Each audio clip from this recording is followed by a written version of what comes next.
Welcome back, everyone, to the Abundance Formula podcast. Today's topic I'm really excited about. This year, I've really been studying a lot on high performance because I'm working on a new program that I'm very excited about that's going to be one-on-one coaching. And so I've just been doing so much research on what makes high performers tick, what are their commonalities, thought patterns, principles they live by, value systems, how do they gauge their level of ambition, clarify their vision, all the things, the psychology behind everything, the way they ask themselves questions. I was talking about last week how ever since I started this podcast, I've become also obsessed on just the psychology of asking good questions to get better answers, to create more discovery, self-discovery in other people, how we create better habits and decision-making patterns. All this stuff is things that I've really been delving into this year in the last 6 months. And it's culminating into this really amazing program that I'm super excited to launch early next year.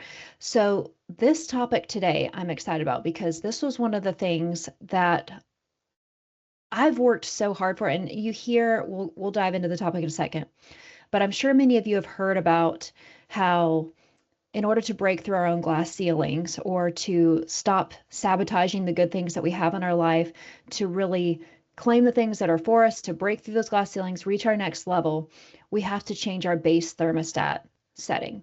Any of you who've done any sort of personal development will have heard at least this semblance of a metaphor or example of that. We all have this base thermostat setting that oftentimes gets set for us early in childhood when we can't think for ourselves. It's stuff that our subconscious really absorbs, and we have this base temperature, for example, that we're set at. And so then when we start rising to our upper limit of this thermostat setting where we're comfortable, where we've always been, we end up getting triggered to do something that then takes us back down to our original setting that we're comfortable with, that literally the thermostat is set to. So I had heard so much about this, but I had never heard anyone that addressed, well, then how do you change?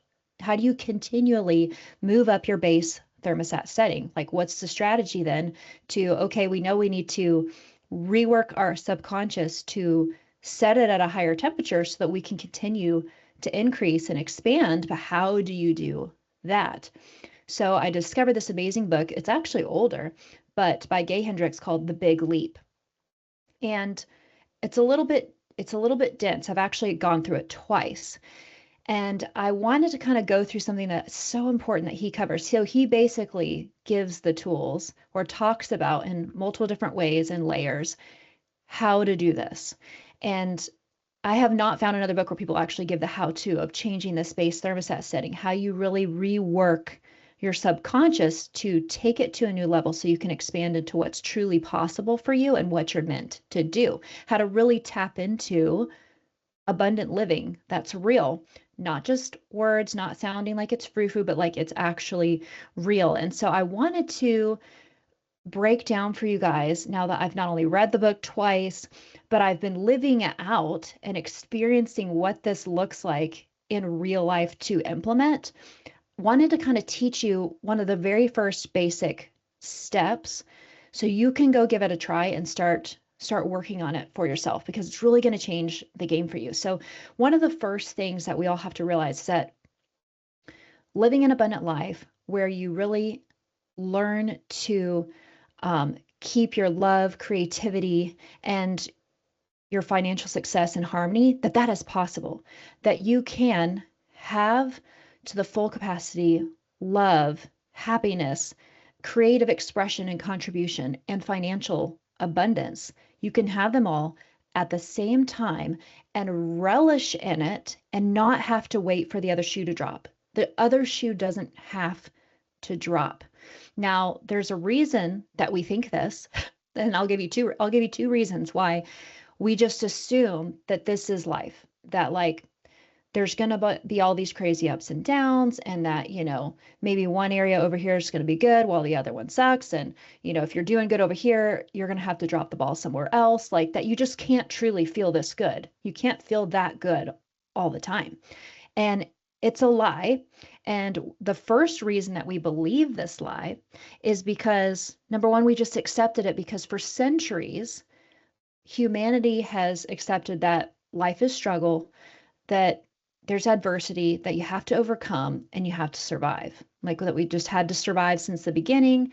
We're doing it in different and better ways now. And that's just the way that it is. When in reality, and luckily nowadays, we're discovering that that doesn't have to be the case, that it doesn't have to be struggle and adversity, and that you just accept that we actually can rework this subconscious thermostat setting and make it a base setting that actually generates good all the time. And again, that doesn't mean bad things don't happen, but when you absorb those things, the way you output your response to those still generates more good. And you'll decrease, honestly, the amount of bad that even happens when you get into what the book calls the upper limit problem. So the book is called The Big Leap because the big leap is ultimately making this commitment to yourself to be willing to let yourself feel good longer and for things to go well in your life all the time, which sounds so scary to even allow that to be an option. Like it feels radical. But if you think about it, how many things were once considered radical that humanity is now doing on the regular? The book talks about there was originally back when steam trains were created. They were originally afraid to go faster than 30 miles an hour because they believed that the human body would explode at any speed faster than that. Well, eventually, obviously, somebody decided to not accept that and to be brave enough to pass what was comfortable and see what happened. And of course, we all know that humans don't blow up or explode after 30 miles an hour. Well, once that barrier was broken and that was no longer radical, I mean, what's happened since then? How radical was it to think maybe we could fly? Maybe we could get in some kind of machine and we're going to fly from point A to point B and get there so much faster. I mean, again, at the inception of this idea, this is radical thought. This seems like a miracle. This seems unrealistic. And then somebody decided to be brave enough to say it was possible, and that basically what you focus on expands when you start searching for the things constantly to create the outcome you're looking for, the success that you want, the solutions you need. You're going to get those things. The universe is going to send it to you, or in my opinion, God through the universe is going to give you the answers. And so the second reason I was going to say that we buy this lie that we cannot have it all, those things, is because for every good and amazing and miraculous thing that God has created, Satan always has a counterfeit. So this is where we're going to get into the strategy of how we rework this subconscious later. But what I am going to work through with you is helping to spot your upper limit problems. We're going to talk about what that is in a minute. To spot your upper limit problems and realize that those are linked to you're getting to that upper thermostat level. So your subconscious is going to try to sabotage that because it's thinking, oh, we got to protect ourselves. This is uncomfortable. This is too radical. We've got to find a way to sabotage to get ourselves back to where we're comfortable.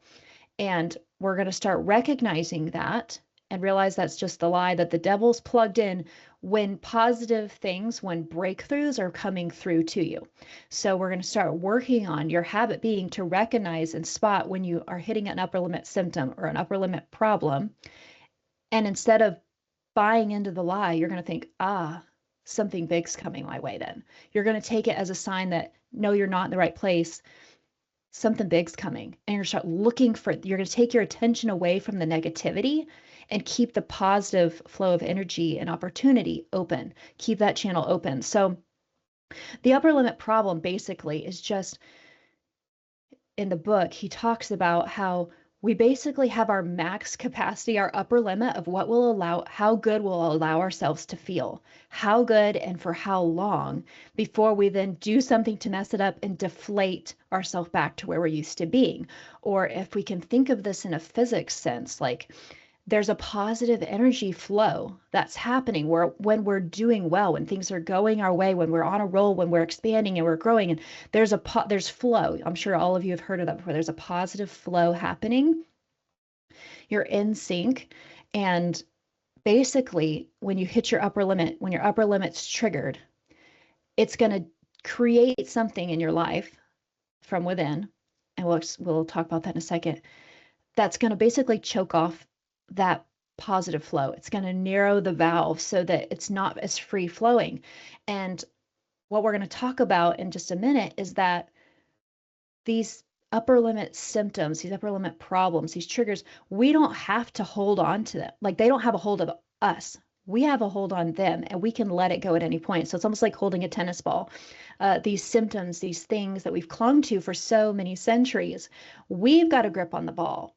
But what this process of the big leap and conquering our upper limit problems is really mastering your self-awareness. When you become aware of, oh, this is a trigger, this is a symptom of just, I'm having an upper limit problem here, then you can immediately choose to let go of the ball and drop it and walk away. You don't have to hold on to it. It's not glued to you. You are not bound to it. The key is really mastering your self-awareness to see when what's happening in front of you is an upper limit problem, not a real problem, potentially not even a real reality. And we're going to get to that in a second. So be empowered by the fact that we're going to practice here and teach you how to raise your awareness to when these things are happening, and you can let go of the ball. You can let go of this negative, this thing that's blocking that flow of energy, and open it back up.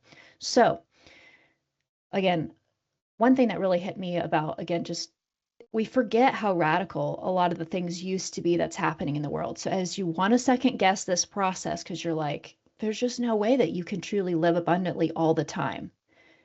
You can, but key number one is your commitment to the belief of that. Your commit, because as anybody who's ever done anything, whether it's a workout program, whether it's a project you're doing, whether it's once you've had kids, like you have to be full on committed to that process to do it well and to master it and to excel at it. So you have to be committed to this process of deciding that this is possible and you want it. And it's going to be a workout at first. This self-awareness is a muscle, and your subconscious is this upper limit problem isn't a problem to solve. It's a problem that must be dissolved. And so that's where I'm going to kind of tell you what it's been like in real life for me, like implementing this stuff and seeing how, again, it's not a problem you can't just directly solve your upper limit problems. They have to be dissolved, which means gradually catching when you're hitting one of your triggers, and then dissolving the problem and gradually teaching your subconscious that it doesn't have to live in this fight or flight mode, and teaching at which problems that arise are truly something you can actually do something about. That's something that's viable. It's real. Oh, I thought I might have left the kettle on the pot at home. You could call someone at home and say, hey, did I leave the coffee pot on? No, you didn't. Or if you did, could you turn it off? Or you could turn around and drive back and make sure that it's off, right? So those are real things. You'll start recognizing when things are real or not real and do something about them, or realize they're not real. Calm yourself back down, comfort your subconscious and be like, all right, thanks for the info, but we're moving on. And action begets confidence. And as you start doing this and your subconscious starts saying, oh, me deciding to launch that new program and stepping into a next level version of financial abundance. Oh, that didn't kill us. It was okay. Like, it's going to start settling into, as you comfort it to say, hey, that's actually a lie. We're going to move forward this direction anyways. And your upper limit problems are going to hit you less, because you're going to have started to teach your subconscious that the things that it was afraid of were just fears of the unknown, not necessarily true viable fears. And that if anything, you can then shift those fears into excitement and to wonder and curiosity. And that is absolutely key and truly creating the abundance that you deserve and are looking for. So basically, step number one is you need to commit to taking that big leap, claiming that you want truly an abundant life where you are maximizing love, creativity, and your financial success. And then the next key is that we're going to work on shining the light of awareness on the problems and addressing the symptoms of your upper limit problems so that you can live abundantly all the time. One of the things that I thought was really interesting that the book said is like, what's the payoff for arguing for your limitations? And it's that you get to keep them.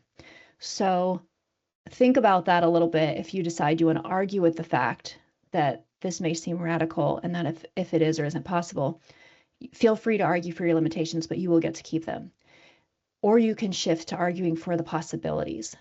And it's so interesting. There was this little thing that I remember seeing so many years ago, and you'd have to write it down. You can do this if you have a piece of paper. And basically, if you write this sentence I'm going to tell you straight in a row where there's no space between the words, you can read this sentence two different ways, and it's all about a perspective shift. So if you write these words all straight in a row with no space, it can either read possibility is now here or possibility is nowhere. And I forget where I saw that, but that was such an eye-opener to the fact that there can be two realities at play at once. It's just which lens do you decide you want to live from and through. And whichever lens you decide to embody will determine the way you live your life. And it will determine the results that you are capable of getting. So that's what I want you to think about as we're talking about here now, the upper limit problem and how to truly dissolve it. So how do we do this? I want you to start going through your day, and any problems that arise or any obstacles that arise, any negative feelings that arise, I want you to first consider, before anything else, that this is an upper limit behavior or symptom. I want you to start looking through your daily actions, and when something negative or bad or resistance, whatever comes up, I want you to first, before diving into the problem, consider first if it's an upper limit problem, like if it's happening because it's an upper limit problem, which means you'll also consider is the thing, especially when we get into some different examples of what symptoms look like. I want you to also consider if the issue at hand, is it really the issue, or is it something deeper in my subconscious that's coming out this way or interpreting the situation in this way that's ultimately trying to protect me or sabotage me or procrastinate something that's uncomfortable. So start taking anything that feels, picture your everyday is the goal is to keep this funnel open of positive flow and energy and progress towards your highest self, your best life, and love, finances, and creative contribution. So you're wanting to keep the flow open. So anything that comes up in your day that seems like it's narrowing that tunnel, narrowing down that flow, consider first that you've triggered your upper limit somehow. Now, if that's something you're considering, then I want you to start shifting your focus. Once you realize, oh, I'm gripping this tennis ball, shift your consciousness away from the negative thought. Number one, can you do something about it? Consider first, is this something I can actually do something about right now to create a positive outcome or a change and solve the issue? And if it's not, then consider it a cue that you've hit kind of this upper limit, and start then looking for the opportunity. Something positive is trying to come in. Something for your expansion is supposed to come in. Something that's about to take you to the next level is coming. And keep your eye out for it, which that alone is shifting your attention away from the negativity and to opportunity. Because again, what we focus on expands. If you're shopping for a red bug, like car, what is it, VW bug, you never have noticed them on the road before. Once that's what you're shopping for, you're going to see them everywhere, right? Or one of my other favorite examples of what you focus on expands is I want you guys to close your eyes for, well, before you close your eyes, I want you to look around whatever room you're in, or if you're driving, I want you to look around, and I want you to take a tally of as many things you see that are red.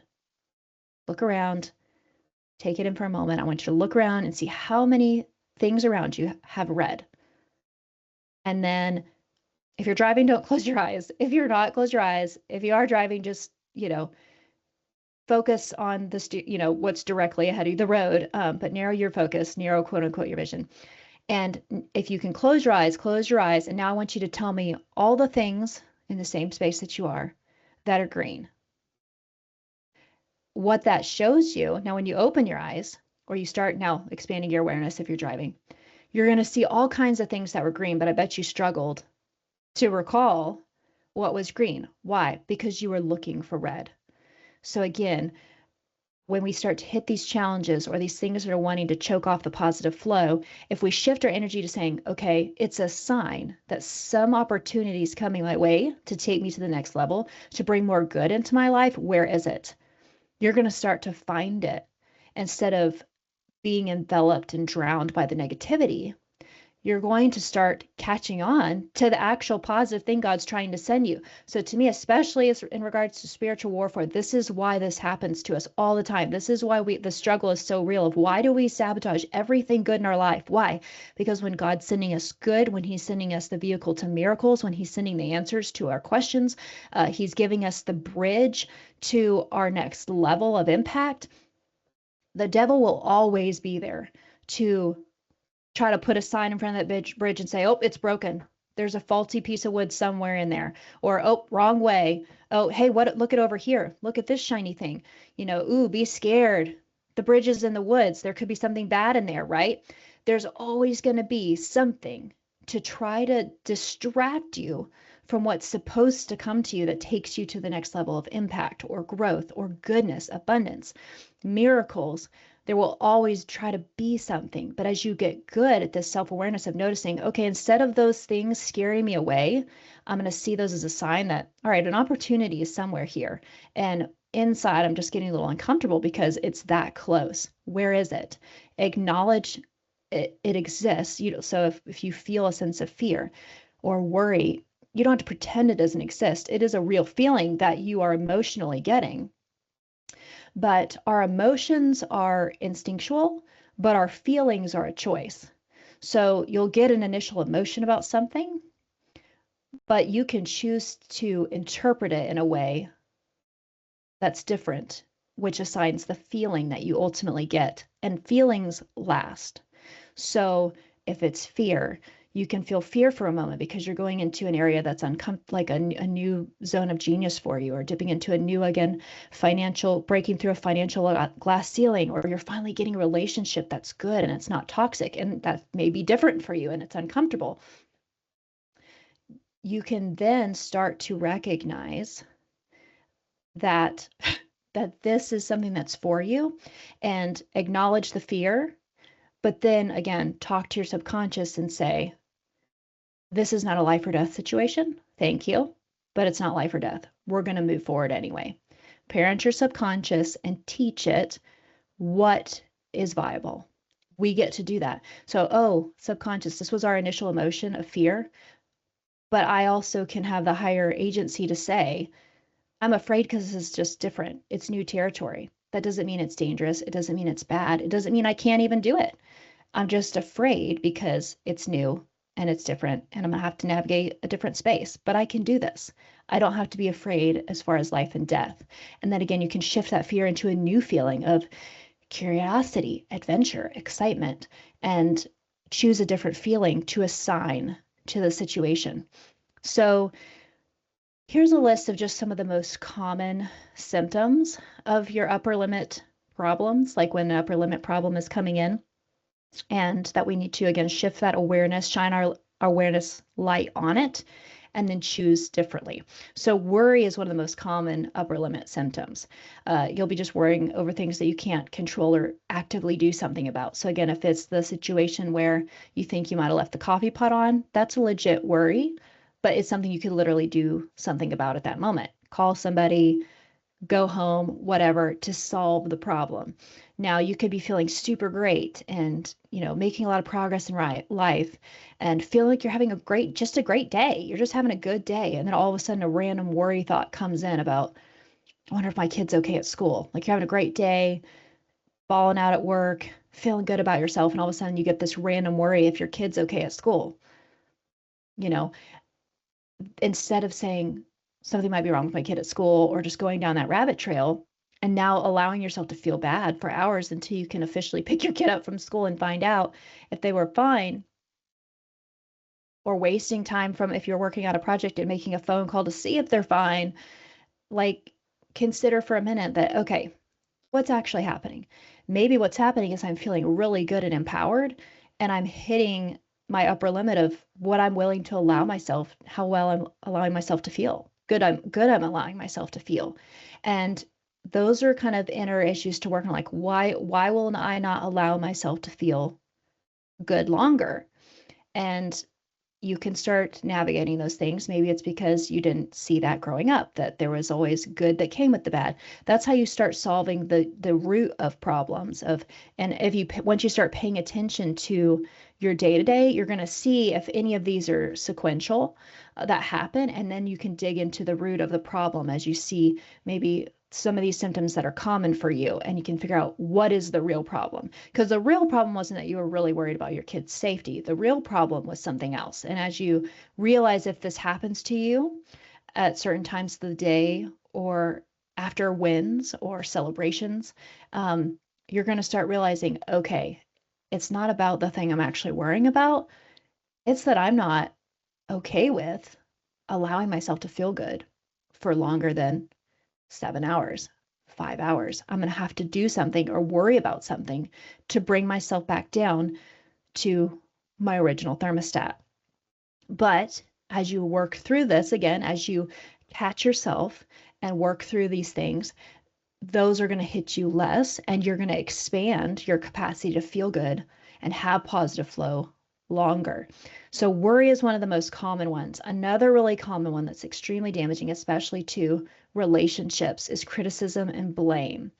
It is a huge one. So I challenge you to be able to go a day without criticizing or blaming your spouse, your significant other, your kids, or somebody at work, or a friend, just talking, somebody. See if you can go a day. See if you can go a few days, however long it takes. Challenge yourself to explore this and see how often you do it.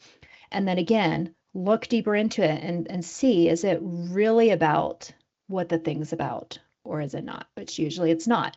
Again, also, anytime that you feel the need to criticize somebody or blame somebody, again, unless it's a direct thing, oh, they're standing on my toe. Hey, get off my toe. And they can get off your toe, right? That's something real, something that can be done. But if it's just a random petty argument, like start noticing which argument actually is another, arguing is another symptom. When some of these just come up, again, before you just dive head on into the argument or blaming somebody, or when someone's blaming or criticizing you, consider it for a second. This is that I'm hitting an upper limit for some reason, and get on the search for why are you doing that? Where's the opportunity coming here? I'm feeling really awesome my day. I had a great work day. I made a lot of progress. I made a lot of impact. And I come home and now me and my spouse are in an argument over really nothing. Maybe it's not because this argument actually has relevance. Maybe it's because and take ownership. Arguing is really two people vying for the victim position and then trying to make the other person admit that you're the victim. So take ownership 100% for what you can. This is something about arguing that he talks about in the book, is that we make the mistake of thinking there's 100% accountability and then we're trying to divvy that up between the people we're arguing with, which really isn't the case. You'll actually solve problems if you realize each individual person owns 100% of their contribution to the situation. And when you decide to own your 100%, and each person owns their 100%, there's pretty much nothing that can't get solved. So when you look at criticism and blame and arguments that want to pop up, take your own full accountability, even if somebody else is criticizing you or started the argument with you out of I guarantee if you look at the habits and the sequences of your life, you're going to start noticing, weird. It's always piggybacking a win or a great day or a great feeling or a great drive home, or what, you're looking forward, you have positive anticipation for the evening, and then wham, all of a sudden, like the random argument or the irritating comment or the passive aggressive, the dishes aren't done, or whatever the thing is that like brings you back down or threatens to bring you back down in your temperature level and narrows the flow of the positivity that's coming your way. Notice those, and instead of buying into the thing, consider that it's really not about what's in front of you right now. And that's really going to help. And honestly, as you start committing to also not starting arguments and not criticizing, because again, thinking of, am I doing that because I'm upper limiting myself?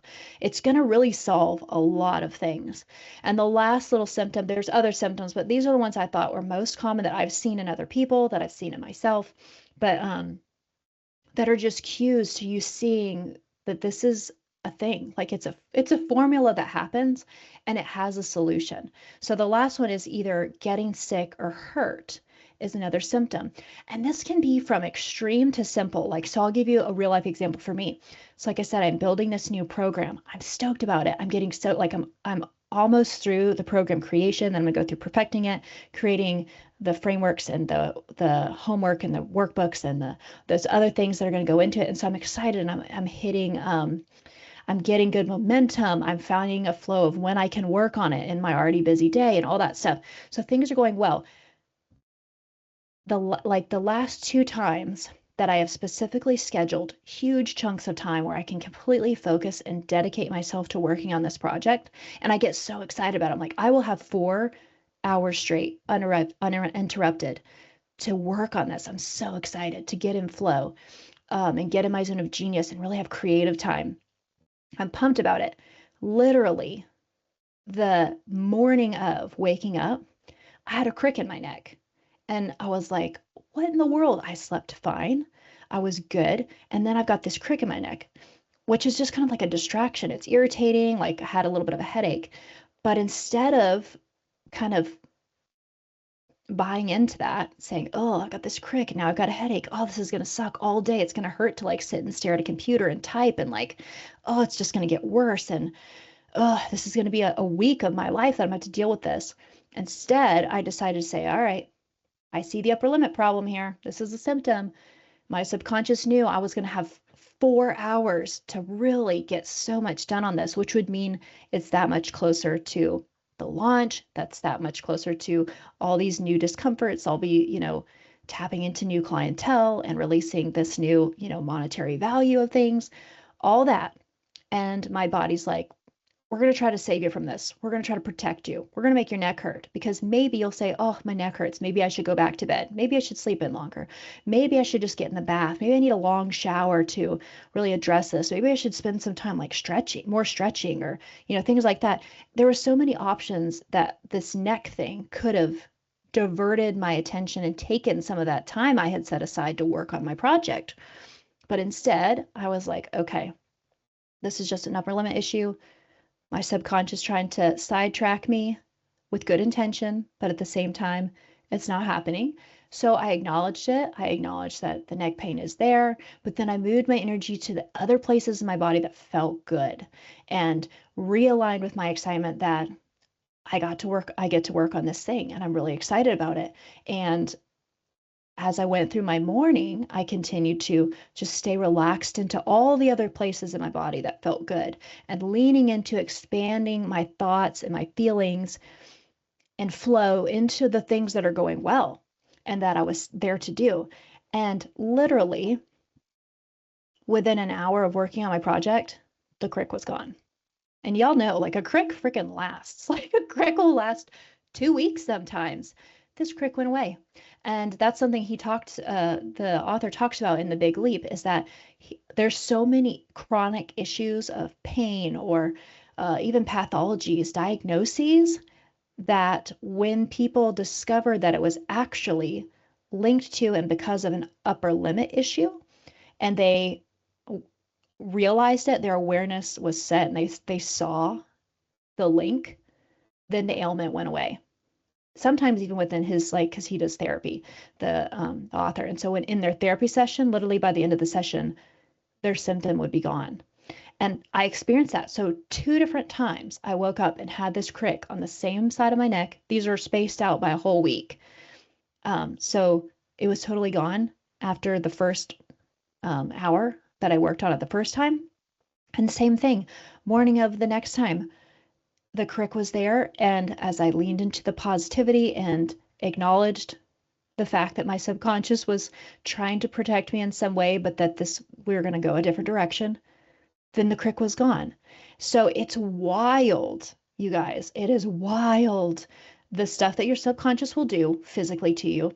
Um, and it'll do it in truly just scientific ways. It'll make your stomach upset. It'll give you belly issues. It'll give you a headache. It'll, all these different things. And when you really dig deep into it and you realize the connection between, oh, I had a big win, now I feel this way, or I'm anticipating a big win and I've set aside time for it, but it's in a new zone of genius and it's, expanding me to a new level. Oh, now all of a sudden I feel sick, or now all of a sudden I got hurt, or, it's wild the things that your subconscious can attract and orchestrate. So that's why it's so important for you to get on this process of teaching your subconscious what you are not going to be doing and what you're not going to be accepting, so that your subconscious will be raised to a higher temperature, so it's not going to do that to you, that the sabotage isn't going to be at the same level, and you're going to catch it so much faster and you're going to drop it, and it's not going to limit you in the way that it has up to this point. So I challenge you to think back, of when you've gotten sick at different times or gotten hurt. Was it during or after a big win, or a period of having really good times for a while? Same thing, look in your relationships. If you're married, like, did things go well for a while and then all of a sudden you have this random argument? Like, look at your patterns. And I guarantee you're going to see that these things influx after a period of celebration or good times. And it's this sequence of bringing you back down to this inner thermostat. And so it's time to do some inner work, raise awareness on it, things that are consistent problems, then look for the root cause. It may be back early in childhood. It may be an example that you saw. It may be some blame you absorbed as a kid, whatever it might be. There's so many different things it could be. But start looking into those, have some self-reflection, and you're going to start solving some of the deeper problems to eliminate how big these symptoms may show up for you. But even until you've discovered their ultimate root, recognizing that they're just upper limit issues is really going to change the game for you. I promise. It's really, really incredible. And like I said, as you start proving to your subconscious that these things aren't what it thought, then it has more trust in you at your conscious level to not sabotage you in such big ways, or not at all. So any of these symptoms can be released at any point. And so the real question that we need to ask ourselves is, you can write these down, journal about it, think about it, put it on a sticky note for yourself, but am I willing to increase the amount of time that my whole life goes well? Work, relationships, creative pursuits, and anything else that's valuable to you. Are you willing to increase the amount of time that your whole life can go well and that you can soak it in? And are you willing to commit to the big leap to creating your ultimate success in love, money, and creative contribution? Your answer to these questions will absolutely break through any glass ceiling that you could possibly have. And as you approach new levels and in every category of your life, like you're going to raise, hopefully after this episode, you're going to apply these things and you're going to start reaching new heights. You're going to break through a glass ceiling and you're going to be on another upward trajectory. And eventually we'll hit a new glass ceiling, something that makes us want to hold back, something that makes us worried or scared. And you're going to keep doing this again, and you're going to get better and better at it. So every new glass ceiling, you're unlimited. So it does take practice, but just like anything else in life, the more that you do it, you're going to get better at it. You're going to become a master of it, and you're going to move on faster and regroup faster. And you're going to see these positive results. Like I said, it's a problem that can't be directly solved. It has to be dissolved. So like I was explaining with my neck, I've been doing this for a while. So it's interesting how, again, I can see tactically, after raising my awareness to when these things are happening in my life are just little upper limit issues, that I can let go of this tennis ball at any point and shift my energy and focus back into the positive flow, and see that it dissolves the belief, that it dissolves these false beliefs and these limitations, and physical ailments even, they will literally dissolve.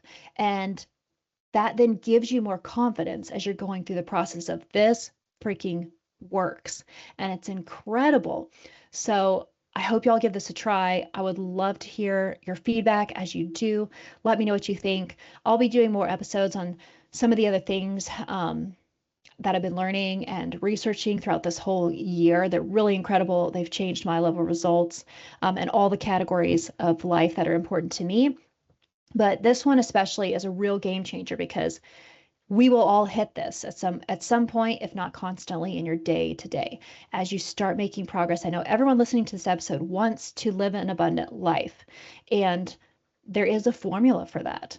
And your capacity for greatness, impact, and the level of abundance you can reach at each like height, there's a whole new level of abundance you can reach.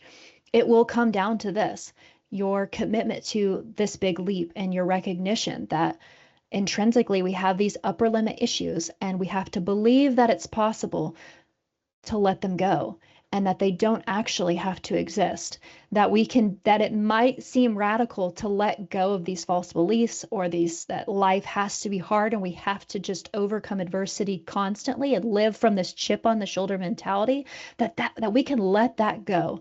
If we can be in freaking outer space and that AI can generate all the things, like we have done so much in humanity, that this really shouldn't blow your mind that this is possible. So I hope this was encouraging to you. I hope it was helpful.